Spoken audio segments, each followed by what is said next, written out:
Hello, Nick here from TechNuovo and welcome back to the channel. Today we are looking at the PowerVision PowerEgg X AI drone, which we first saw at CES this year. But before that, make sure you hit that subscribe button and give this video a thumbs up at the end if you have enjoyed it. We're active on our socials at TechNuovo across all platforms, and we've also started a little podcast. It's called TechNuovo Talks. We talk tech, gaming, general chit chat. And that can be found on iTunes and Spotify now, so go check that out. Right, let's take a look at this little drone.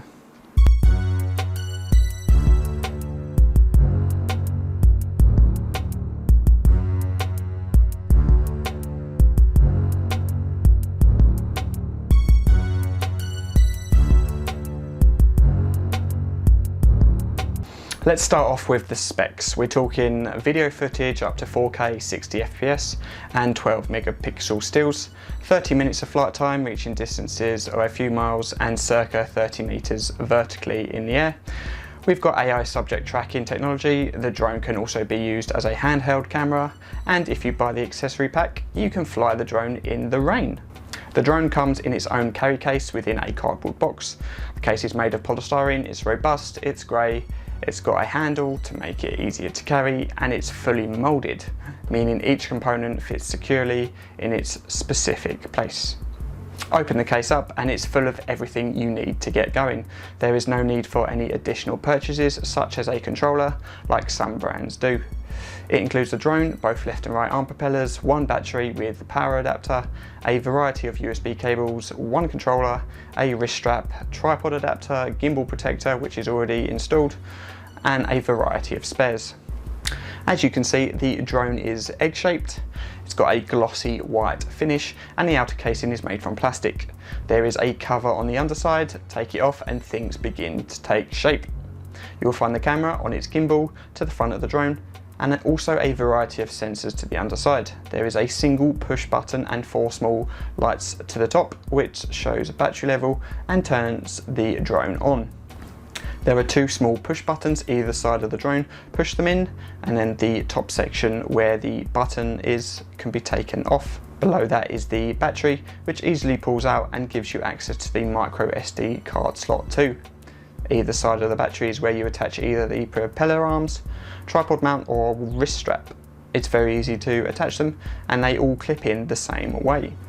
The remote control is plastic too and follows that same gloss white and grey colour scheme. It's lightweight, it's got an internal battery which is good, it holds your smartphone securely and feels good to hold. It somewhat resembles a games controller, which I like a lot. The overall build quality of the drone is fantastic and oozes quality. However, I do question how robust it is. Time will tell, and seeing the drone on the gimbal just wobble does concern me slightly with how durable that might be. There is a guard of course, so keep that in place when not capturing footage or in storage. Setting up the drone was not the easiest for me. I could only get so far trying to connect the drone to my iPhone via the Vision 2 app, but Steph was with me and he had a lot more success with his Android phone. It was a case of jumping on the drone's Wi-Fi signal, pairing and then downloading a few firmware updates and installing them on the drone. After that initial pairing, the rest was quite straightforward. Once connected, we went outside and began initiating flight mode. For this, you need to connect your smartphone to the controller via one of the provided short USB cables and follow the on-screen instructions. I have to say the drone is very easy to fly. It almost flies itself. On first flight, the app prompts you to go through a brief tutorial which gives you the basics, and then the manual and quick start guide takes it a little further. Along with the tutorial, you will receive a warning if you are near a no-fly zone, which funnily enough, we were. Your smartphone becomes the controls and display. It shows a live feed of what the camera is seeing, and there are a number of buttons and readings on the screen. The key buttons include automatic takeoff and landing, start-stop video recording, and taking a photograph. Dig a little deeper into the app, and there are many options and settings you can browse through to fine-tune the setup. The automatic takeoff is great. Activate it and the drone will take off and hover on the spot indefinitely at 1.5 meter high. You can then use the joysticks to fly the drone up, down, forwards, backwards, left, right, and rotate. Flying is very smooth, it's actually quite quick, and there are no obvious delays between controller and the drone. The drone does a very good job at holding its own against strong winds, with only a small reduction in speed when going headfirst into it. Likewise with the return to home feature, that also worked very well indeed.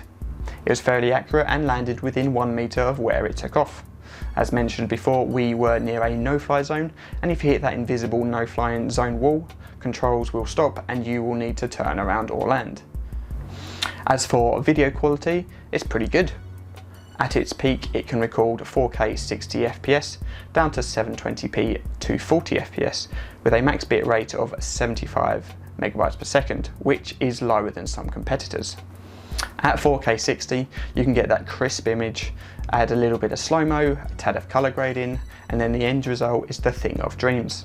The video quality is on par with the similar top-tier drones, far superior than cheaper models, but I would recommend colour grading as the colours were a little dull. As for still images, the 12 megapixel sensor does a decent job.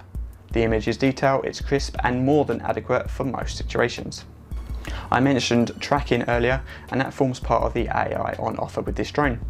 Click on a subject or draw a box around them within the app, and the drone will follow the subject's movements from an angle or move around you while they move.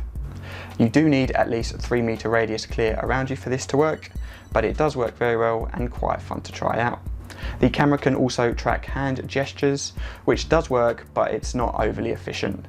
There are also quick shots, 5 default movement types, where the drone will move in various ways but still track you, offering a more cinematic look. Along with the AI tracking, there is also sync voice technology, which can pick up voice commands from your smartphone connected to the drone and sync the audio and video together.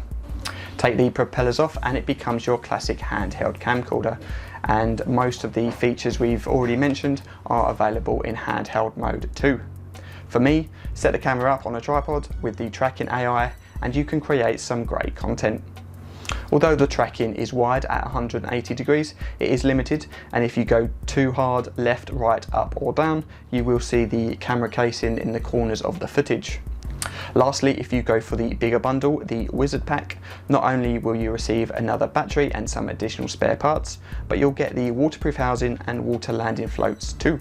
The waterproof housing is fantastic, it's very simple to clip in and keeps the drone safe from water, but the propellers remain outside. On the day of flying, it was dry, but I set the drone to hover near me and I attacked it with my hosepipe. It held up perfectly against the water, and the only issue was the water drops sometimes remained on the casing, reducing visibility for the camera. Some tracking features are not available with the casing on. As for the polystyrene floats, they can be strapped to the legs of the drone and allow you to land on flat water if so desired. My overall thoughts on the PowerEgg X drone are really positive. It may seem expensive at €849 for the standard package, but DJI's offerings appear to be more expensive for similar features unless you wanted a lower spec option. As I am in the UK, I recommend the extra bundle, the Wizard Pack, which does come at a premium of €1,140, but the second battery is a must and the casing is also very good and means you are not restricted by the weather. For more info, head over to TechNuovo.com, where you will find the written review where I've gone into a little more detail. But that is a wrap on this video. Thanks for sticking around and make sure you hit that subscribe button so you don't miss our next video.